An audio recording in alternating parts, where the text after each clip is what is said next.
hello lại chỉ xong ở tập bằng bây giờ chung miền mùa này hoa giờ hành nồi hiếu hay này giờ nó để đào nào nó nóm sen nó có hiệu lai châu sen nào bây giờ lai chủ miền mùa con chăm ở bố con lai châu sen chủ lai lọc cái sen này cặp tỏi này nè bố con vẫn cái tàu chìa giờ hoa nào luôn ninh giang mà cho hồn nồng với ta thằng nó lai châu sen nó nóm quyền nó hiểu có Tân Uyên quyền nè với thằng nó tỏ nó bật nên mai tỏ mai phạm bao giờ ấy cấp để ra phạm phục mùa miền mùa chăm mang ở nắm pan nó để đau nào nó để đau này vừa tuy hútแต่nó sẽ nó bữa chầu cha đau cha với đau muộn nó bữa hấp cha nè bữa chầu nó tại nhà đua mai con với chăn phèm pe nắm pan nó nắm tòng nó vừa giờ chỉ tàu sâu nào nhìn vừa yếm chủ Tân Uyên huyện yếm chủ hợp thành xã nó yếm mẹ cô nào quá vừa này mà trả làng mà vừa yêu miền yếm này và ấy tàng qua với sáng tao dặn phá liệu ta dễ chuyện thì nó mẹ nó mau làng nó thành làng nó với tay với chịu để làm miền mùa yên nạp miền mùa chăm là giỏi mạng ổ này giờ này miền mùa tăng cho nó mạng ổ này chi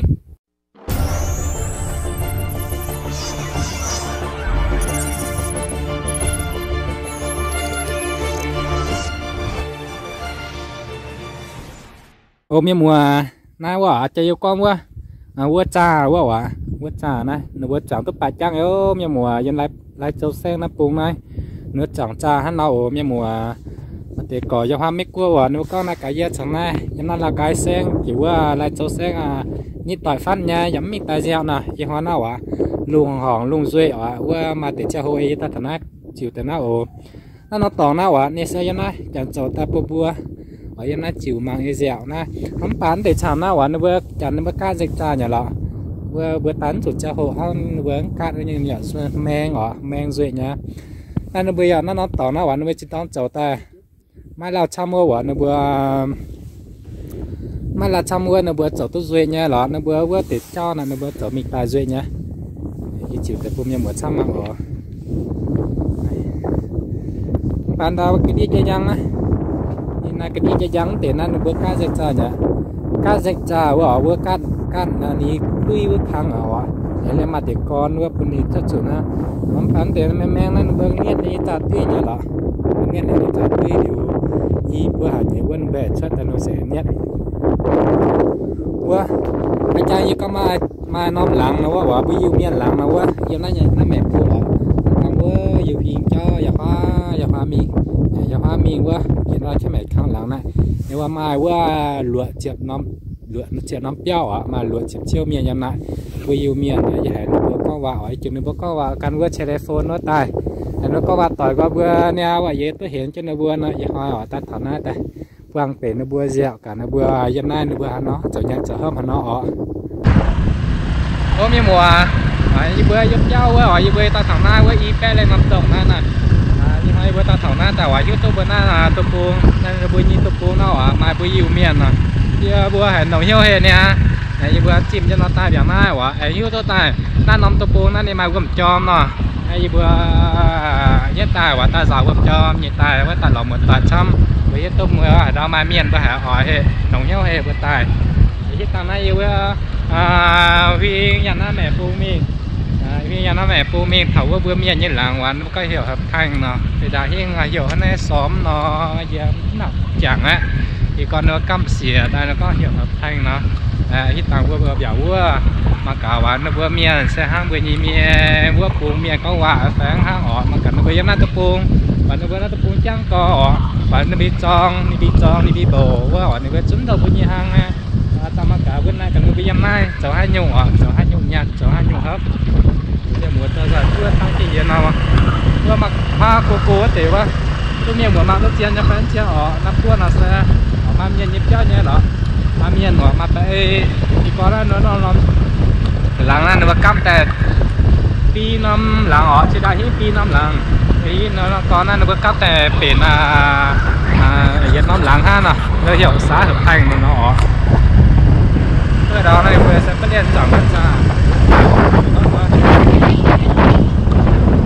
bà vẫn có dẻo duy nó vẫn có cái tài kiểm của bạn duy nha lọ hai bữa này con mài hát nhung xong luôn các bạn hát nhung xong bỏ hai bữa vừa sắm ba hê quá bữa mai bữa bảo chuyện con bảo chuyện bông bảo chuyện đi kỳ giang là đi kỳ cái mà chế nhung nè bữa thảo na bữa cái hưu chăm phèo bữa bữa quả na bữa những cái lọ tức quả na tiền tổng dây chăm cho nay bữa chất hoa bữa miền làng nay bữa vì nhà nó đào này nó đào nè bữa vì cái này chịu quá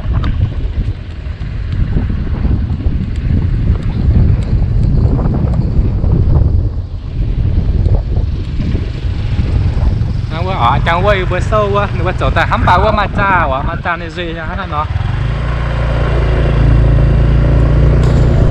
Hôm nay mùa nát thầu nó nóng lắng nó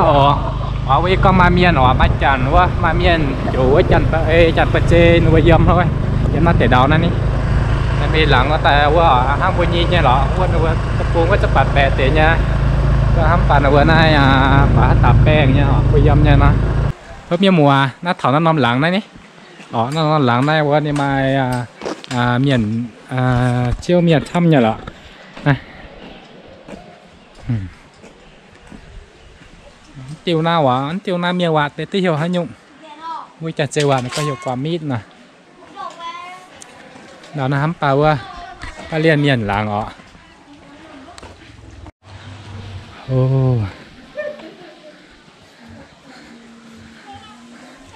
bây giờ nay miền ọ miền ọ chảy miền nha la miền chảy miền nha la bữa nào mà miền trong cỏ chịu tay phà yêu yêu chịu Sapa hay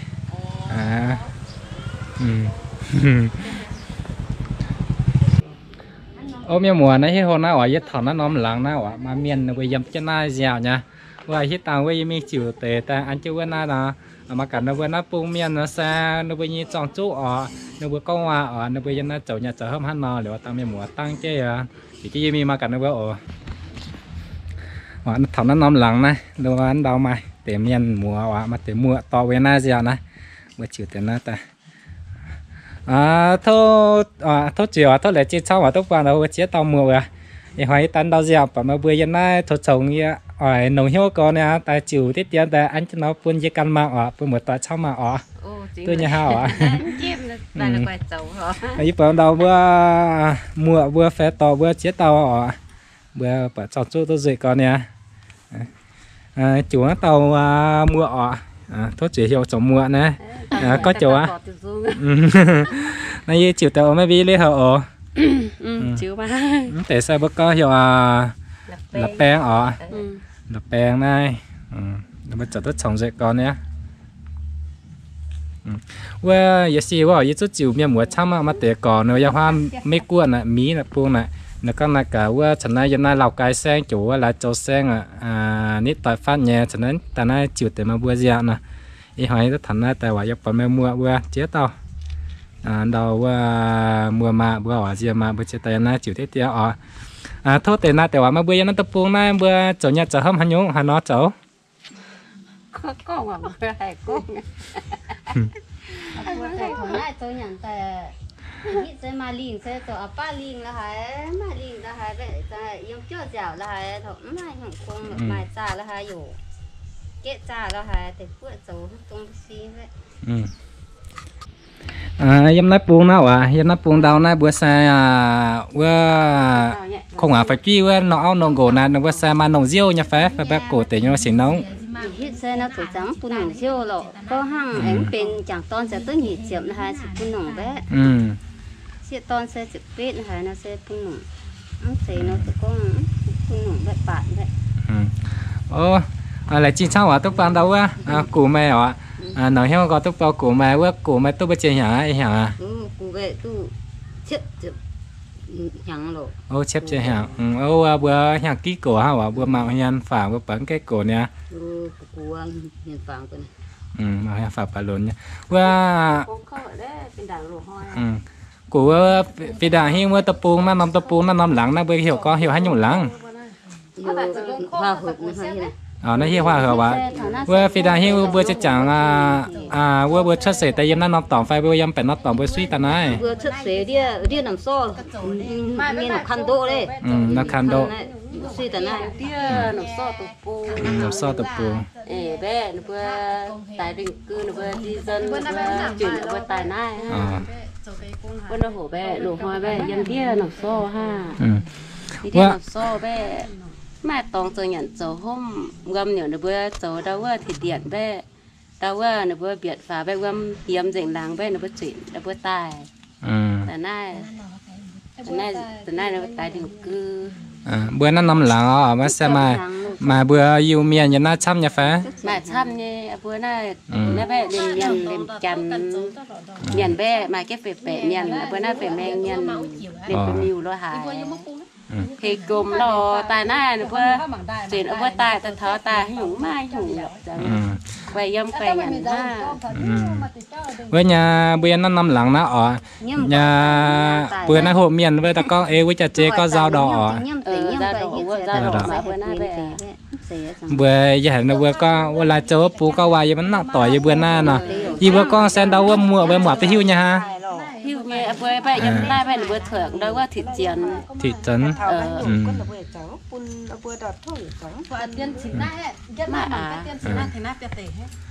thế na tao mua mà giờ chở hai nhung phá na mà phải mẹ chở này chở hai nhung thùng nó hại á nó bắt thùng xịt cháo thùng xịt cháo hãy mà cả mẹ vui như xịt cháo nó bắt thùng xịt cháo tao mì mải rồi xịt cháo khoai mấy bún thôi mà dễ có giờ mi bữa tập phu bữa cho mà hợp tác xã nó bữa có chỗ thô cơm nè thì bữa cho có hiện bữa chỗ xịt cháo chỗ đâu bữa hẹn quá xin miền như bữa hẹn ra hát chản quá à phải chỗ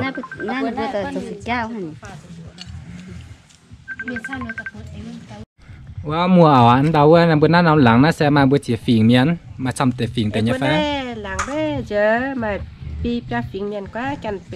จันเป็นอยู่สมั่งละหายจันเจไรจบrồiว่าบนกองจุนบัวมีอยู่เมียนเนี่ยโหว่าจังเจ้าเนี่ยบัวเมียนเนี่ยจังเห็ดช่างหล่อเจ้าเนี่ยเลยทำฟิงเมื่อเรามัวบนกองแต่มากะต้องหาฟิงจะหาฟิงอยู่บัวเวตปูยามาเนี่ยฟ้าเลยเปลี่ยนเนี่ยเจียวเนี่ยเลยตั้งละหายละจันละหายก้นไม้สิละจันnhưng đâu mua mày hay nhung miếng giờ cho mùa ấy là pliên miếng phải là pliên miếng bữa nát tệ nào ạ y bữa bia chút tao nó mà là chiều miếng nhá phá giờ cho tổ bé đâu có lề lề ha mà là chiều miếng nhá phá giờ mùa là chiều nè nó là chiều nè tỏi giờ con nè giờ ỏi nè bé anh gỗ bé là chiều anh là chiều là lề vậy là bữa nay là chiều ta có họ chào là phải chiều họ chào hai gì bữa nha con thân này nha này là phiền này cho ta họ chào là ha con tụi này nhỉ về chơi vô kiểu tụi này ấy cho họ chào này bây giờ tổ của này rồi bây giờ hai vậy mà tao mua này giờ trồng hay nhục trồng này trồng lui vậy trồng lui ta bữa can nông trồng hang á này trồng lui ta hang na miền mùa này rồi này đang trồng hang á này đang trồng piang bấm bùi giờ chôn na hậu năng bữa coi giờ hậu năng phải hậu chuyển hậu năng đi vì hậu trả đấy hậu năngนั่นนี่มาส่งมาเปียงด้วยก็มีหมูไอ้vì hậu trả hang này bữa nay hậu nào bữa con chôn bữa niệm với giờ để lui kiểu hậu bữa tròn tôi giỏi với sẽ mất nhà chín trăm tiền nhà phá mất trăm nha bé bữa trẻ nhá bữa con bên là hay giận dầm nhưng mà giờ tầm chiều ít chiều mình quyết tổ ba nó như phải mang là hậu nó như quấn trăm nhà bữa mai nhàn nó thì bữa nhàn nó chỉ trăm nha bữa mai nhàn giang chỉ khoai bữa nông nó phải mang này bữa hoa mê cua miền có mê cua mà bữa hiu nhà hoa mí như miền này nó bữa ỏi con nó ỏi mang na y bữa nó bữa ỏi mang chồng mang là tiền nó bữa ỏi y bữa chồng nông phê bé suy bé chồng nó vẫn nặng ỏi nó bữa con pha chép bún bữa nè chơi phê bé pha phê bé này có tất cả nè nó bữa con bé nhà hoa mê cua này nó bữa ỏi mang nó bữa con là cả y bữa na mà mang phê nó bữa chút căn mái nè y bữa cái dẫn cho chồng nó mang nó bữa nay tập bún mái để tụi miền nhi ha thiếu tài dẫn chén mà nhặt xa bốn thiếu trăm ha có hàng thiếu đâu á mà chén nhưng bữa thiếu chén nhưng là vẫn mai bữa năm mà nhặt chén đấy cái đồng nó bữa có hiệu cho hắn nhúng này hiểu hùng mà bữa nó hiểu bác bữa có biông hồng phải đồng hồng biông hùng biông nhưng mà bữa chỗ chẳng à bữa chỗ biông ở ngay như bữa nhà này khoai nhà vợ biông bữa sẽ táp mình táp ra ở này tổ chẳng này phải chôm cho với cả miền nhưนี้chỗ chẳng tại bữa chỗ chôm cho ở chẳng miền này nó bướm quả tăng nó bướm chỗ nó bé chẳng miền nó bướm kiểu dền ha dệt tiêu nghe dền chứ nghe bé bữa chẳng miền chỗ đau nha lấy dệt ở khi bữa cưới lan nhưng chỉ chỗ hắn dệt bữa nay nhưng bữa nay tập bún ní bữa xiển bữa này vì có thiên hùng này mà cả trăm phải bữa xiển bữa ông thải dìm là hai cháu tại cả trăm thiên hùng là bữa hiu nha bữa xiển đạo nào bữa tiền hùng rồi ta sẽ hẹn bữa co cái vé co lò nhưng mà bữa căn ở cái bài chìa mà bữa chú mà miền Tây ở xiển miền ở mai nghe phải lấy xiển miền ở nó nằm lặng cho tỏi bữa này giờ tiêu giờ hăng ở nên mà bữa không phải chuyên ní nữa mà mình hay tổ tốt sâu cho nhung ở phá mình em bé mình có tổ sơ có tổ là lò nó tao tập buông lắm tổ sơ nhung lò bút gì thì hà gì dám cho là bây giờ thì mà yếp của mà mi cô ở nơi bữa ta tôi là kẹo tỏi chăm con nha hay hắm ruột ta mà cả mà mi họ là ta tỏi kẹo nào mà những kháng gì ta là kẹo ní còn mà hai mà cho nó là ta hàng kia đâu yên chia là hai những sẽ ta hổ đau mùa bên này game cắn ta nó như bữa bây giờ nhung ai dám mà nhung bữa bền màng quá bên nữa té nó chắcតែcó hiệu quan trọng nè tắm bữa mi biển rồi bền màng nhà mi biển như bi làng nào ở bữa có hiệu yếm nập càng nè vì đã hiện các nập càng này có ít dần nữa cấp tại hiệu liên minh nè ta ham bữa nay nó cấp là y bữa năm làng tề y bữa nó hồi tân hầm đi hiện cấp cái làm sẽ hiểu hoa hồng y bữa nó lùng miền y bữa sang miền cho nó sẽ lún tẩy nhá bỏ tôi pha chỉ nhận lá này sẽ tại hiện trên bên nào là lún tẩy bé mà bữa năm làngนี้ว่าเรามาเว้ยจันฟาร์มกุ้ยอ๋อมาทำมาตายใช่ไหมมาผมหมั่งปัดถอดแต่บนนั้นถอดได้ไหมเฮ้ให้nó bún thảo bún rồi bún kia buông kiểu conปัดbún này là kiểu nó bún kiểu hề ỏi cóปัดbún nó chơi miền cái đó là hề ỏi á ỏi chiên nha có mà cóปัดkiểu gì àปัดdung ta mà dung hay bà để cho nó màng mà bể quanh bảo vợ bữa cho tuồng là hai mà giờ hai nó bà mà nó tọa với hai bà để ăn cho nó màng hàng của hai bà này chẳng bảo giờ chẳng ngày giờ hai bà yếm bảo ông quên nó bị lít tán nó ở miền mùa lít tán nó ăn tiền xịn hiểu mỏng hay bữa nay lít tán dễ em à dễ có đó bị chết giang bữa nay mình thì cố người mình làm một kiểu người đội nhân mình chết trang đấy chỉ nhận tim để sẽ để thảo béo bé cắt chế độ kìa miền mùa này nó bị tròn chú ở cho nó tập buông nó đi dễ có hắm pa mà miền dân nhiều quá ở mà bữa ở nông là hiệu ta bữa nó để mua phải ở mà bữa lắm pa nó để mua là hiệu ta bây giờ hiệu nó bữa trồng bữa mà bữa sẽ tới nhà ở tu mà con vẫn đủ bữa nó chẳng tại hai lều hai bữa nó tự hạt khô cái gì hả bữa nó cũng tự tu gì vậy wow mua bữa mà lui này mua mấy sâu chỉ xin ở bây giờ chiều đấy tiền ở giúp bà mà bữa rồi con nha sâu chỉ chân chiều mảng cái rồi có đó mình thầy con à bữa mình tên này này quá thầy rồi mình tên chiêu này rồi nó mà cho này quá chân tim không có làm gì để cái xe tim pháp chơi này mà tôi rồi ấy nó còn bông ái cái chả tò mò cái chỗ tự nhiên luôn bữa nó bữa con trò mà bữa còn cái chỗ kia này trong kia này nhung bữa còn hay trò đấy bữa nóปั่นtao bông cái bữa trò vậy tổng ba bông chọn tôi nhé trò duyên về nải qua giờ đã kính phải bị ao bò rồi nè chiến là tôi tóm tu bò này á nó đâu á chỉ tao mua và bỏ bài chắc của bài chi không có bảo vậy cái rồi bò ta đã khắp phẳng mà khắp phẳng cả của Tầm ai miền bỏ đấy, tầm phía đó. Tầm ai miền hát à? Đó là ai miền, chỉ là hai miền hát là. Ai miền Lào bây giờ phải à? Mình cái này ở đâu ta dân tới mà. Dạ nó tỏ. Mình chiếm mẹ mà. Dạ. Nè đó. Có mấy nè, cho cái chị với khóc khát. Ngô chờ hát ha, đã rủi phải nhé. Đầu tuần này ha. Đầu tuần à. Qua gì ạ?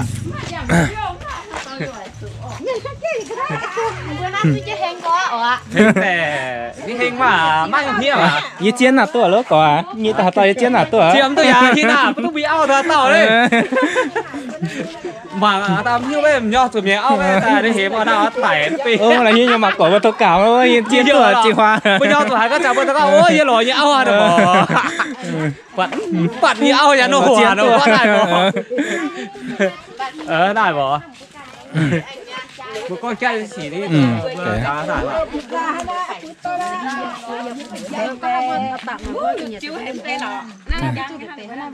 mà kiến nó tao nào à? Với nhà với khăm tàu ấy giỏi với dân giàu tay dân giàu mưa với trẻ tay dân giàu với trẻ khác cùng mưa dân giàu tay kỳ ta mới biết cùng mưa mưa sâu chơi giàu nhà ô na mà nó kêu giàu ấy bé nà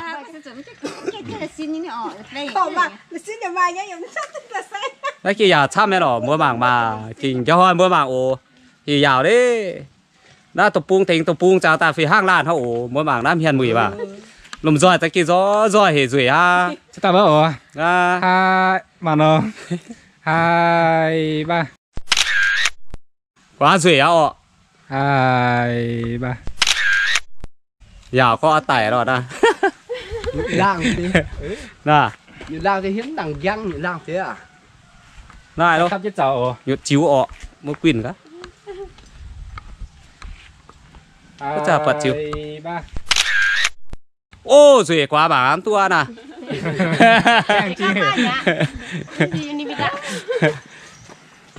ô không phải này đâu à chúng kia hay mua à tôi tặng là linh nắn chủ mua cái tay khăm trên chảo nào chăn tiếp tiền ồ 2 rồi bà nhà cái này là bé tôi rủi bỏ chịu ta kìm mà cái này khóc nhà phép mà để khóc cả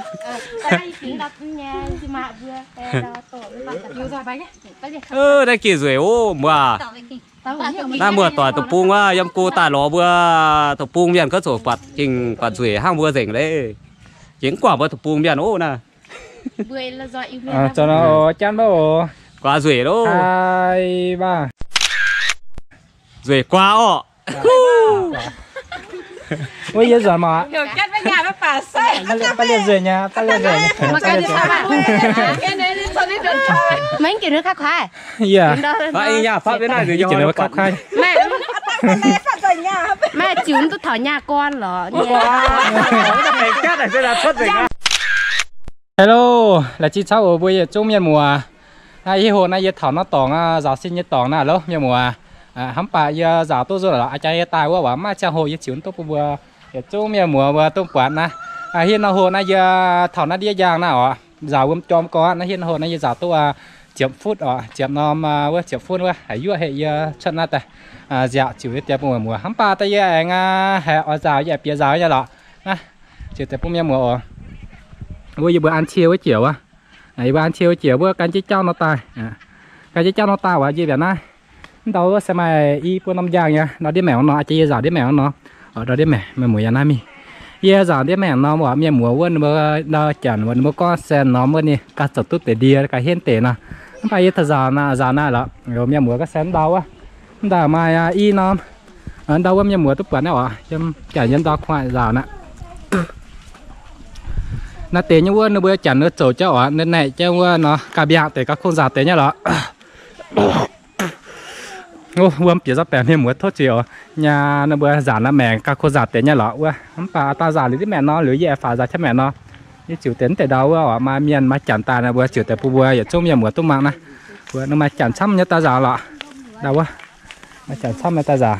giờ đấy mà đứa mẹ vừa so lệ có lọ như chỉ là hoa này hoa mẹ mà chả sao mẹ mùa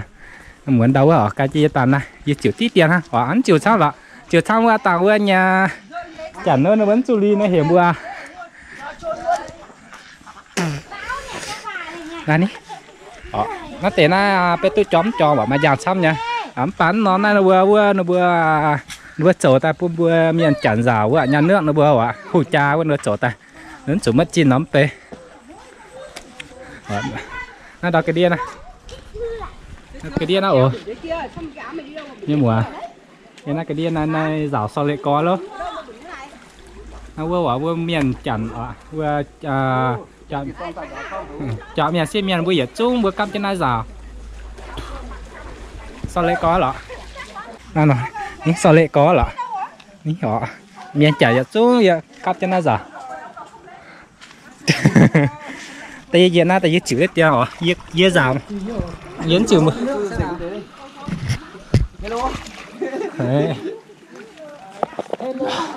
này giờ rào ốm nha mùa